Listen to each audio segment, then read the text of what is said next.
কোরবানি না করে কোরবানির টাকা গরিবকে দান করার জন্য অনেকে উদ্বুদ্ধ করে। প্রত্যেক ঈদুল আজহার আগে একটা শ্রেণীর মানুষ এ নিয়ে সামাজিক যোগাযোগ মাধ্যমে লেখালেখি শুরু করে। এ ধরনের চিন্তা লালন করা শরীর দৃষ্টিকোণ থেকে কেমন কাজ? কোরবানি না করে কোরবানির টাকা দান করার কথা যারা বলেন, তাদের কাছে আমাদের প্রশ্ন যে তারা যখন হোটেলে বসে অনেক টাকা, রেস্টুরেন্টে বসে অনেক টাকা খরচ করে তারা খাবার গ্রহণ করেন, আড্ডা মারেন, পার্টি করেন, দামি দামি বার্গার খান, অন্যান্য খাবার খান, তারা কি তখন এটা মনে করেন না যে বার্গারের টাকাটা তো আমি অন্য কাজে খরচ করতে পারি, আমি চাইলে তো এই জায়গাটাতে আমি হালকা পাতলা কিছু খেয়েও চলতে পারি, মানে দামি কোনো কিছু খাওয়া তো জরুরি না, এত দামি রেস্টুরেন্টে এসে একটু কম দামি রেস্টুরেন্টে গেলাম আর এই টাকাটা, অতিরিক্ত টাকাটা আমি দান করে দিলাম, এটা তারা করতে পারেন না? দেখুন, এই মানুষগুলো মানবতার ভেগধারী। আমরা বারবার বলে থাকি মানবতা এবং মানবাধিকার এটা এমন একটা মুখরোচক বিষয় যে এটার আড়ালে পশুত্বকে হার মানানো অমানবিক আচরণও আমাদের চোখে পড়ে না।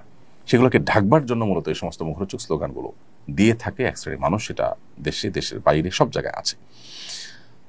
যে ইসলাম আমাদেরকে কোরবানি করতে বলেছে, সেই ইসলাম আমাদেরকে আল্লাহর সন্তুষ্টির জন্য গরিব দুঃখীর মুখে আহার তুলে দেওয়া, সম্পদের জাকাত দেওয়া, রমজানে ফিতরা দেওয়া, খাদ্যদান কর্মসূচিতে অংশগ্রহণ করা, নানাবিধ ভালো কাজ করার জন্য উদ্বুদ্ধ করেছে। অতএব যে কোরবানি করে সে অন্য ভালো কাজও করে, আর যে কোনোটাই আসলে করে না সে কথা বলে বেশিরভাগ ক্ষেত্রেই এবং প্রশ্ন তোলে। দেখুন, কোরবানি এমন একটা ইবাদত যেটা না হলে গরিব ক্ষতিগ্রস্ত হবে। আমরা জানি যে গত কয়েক বছর ধরে আমাদের দেশে কোরবানির হার অনেক বেশি বেড়েছে। 2022 সালে কোরবানি হয়েছে প্রায় 90,000-এর বেশি গরু। 2023 সালে কোটির ঘরে পৌঁছেছে, 24 সালে 1 কোটি কয়েক হাজারে পৌঁছেছে, কয়েক হাজারে পৌঁছেছে। আর গত বছর 1 কোটি কয়েক লাখে পৌঁছেছে এবং প্রতি বছরই প্রায় 1 কোটি গরুর মতো আমাদের দেশে অলমোস্ট কোরবানি হয়ে থাকে।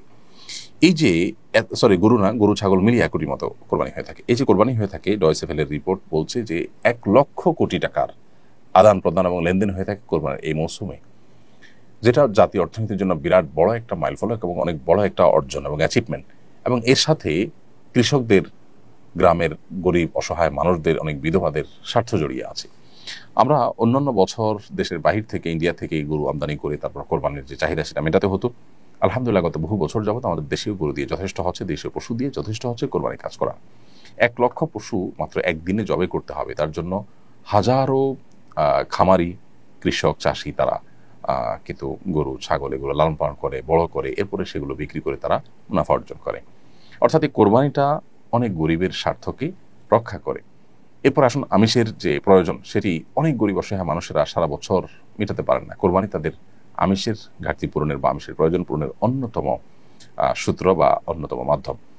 এর বাইরে কোরবানিকে ঘিরে আরো যত রকমের ব্যবসা বাণিজ্য হয়ে থাকে, খড়কুটো, তারপরে গরুর খাবার, খৈল, ভুসি, তারপরে চাটাই, কামারদের, সারা দেশে যত কামার আছে তাদের সবচেয়ে বেশি বিজনেসটা এই কোরবানির মৌসুমে হয়ে থাকে। দাও, ছুরি, বটি, ধামা, এগুলো ধার দেওয়া, তৈরি করা ইত্যাদি।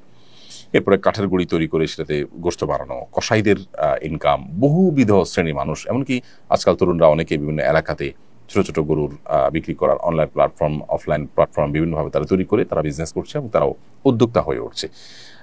এটা যদি আরো সামনে আমরা বাড়াতে পারি তাহলে দেশের বাইরে আমরা রপ্তানি করতে পারবো। ইন্ডিয়া এবং ব্রাজিল, বহু দেশ, অস্ট্রেলিয়া, বহু দেশ তারা কিন্তু প্রচুর পরিমাণ গরুর গোশত বাইরে রপ্তানি করে। তারা কিন্তু বহু ছাগলের গোশত রপ্তানি করে, দুধ প্রচুর পরিমাণে হয়। আমরা কোরবানি যে আপনার যেভাবে অগ্রসর হচ্ছে 2022, 23, 24, 3 বছরের হিসাব যদি আমরা বেশ করে দেখি যে 90,000 বা 90,000 প্লাস, সেখান থেকে 1 কোটি, 1 কোটি কয়েক হাজার, 1 কোটি কয়েক লাখ, যেভাবে আমরা বাড়তে যাচ্ছে কোরবানির পরিমাণ এবং পুরো চাহিদাটা দেশেই আপনার পূরণ করার ব্যবস্থা হচ্ছে এবং উৎপাদন হচ্ছে, তাতে ইনশাআল্লাহ এই কোরবানি জাতীয় অর্থনীতিতে অনেক বড় ধরনের ভূমিকা ইতিমধ্যে যেটি রাখছে সেটা আরো অনেক বড় আকার ধারণ করবে ইনশাআল্লাহ তাআলা। আর যারা ইসলাম এবং মুসলমানদের ব্যাপারে যাদের অ্যালার্জি আছে তারা অনবরত সমালোচনা করেই যাবে, যারা জাতীয় অর্থনীতিতে তেমন কোনো অবদান হয়তো রাখার সুযোগই পায়নি। এমডি আলামিন আপনি লিখেছেন, একই পরিবারের একাধিক ব্যক্তির কোরবানি কি একটি খাসি কোরবানি করলে আদায় হবে? একটা পরিবারের তরফ থেকে একজন ব্যক্তি কর্তা যিনি, তিনি আদায় করলে পুরো পরিবারের তরফ থেকে আদায় হয়ে যাবে। ফোকায়ে হাম্বলি বা হাম্বলি মাযহাবের ফোকায়ে কেরাম বা সৌদি আরবের উলামায়ে কেরামের মত এটি। আর এমনিতে কোরবানি বিশুদ্ধ তো হয়ে যাবে যদি পরিবারের একজনের তরফ থেকে হয়। আর যদি বলেন যে না, একাধিক ব্যক্তির উপরে কোরবানি বর্তায় ধরুন একাধিক পরিবারের কর্তা, তারা দুজন মিলে একটা খাসি করেছেন, তারা তো জায়েজ হবে না, কারণ খাসি একজনের তরফ থেকেই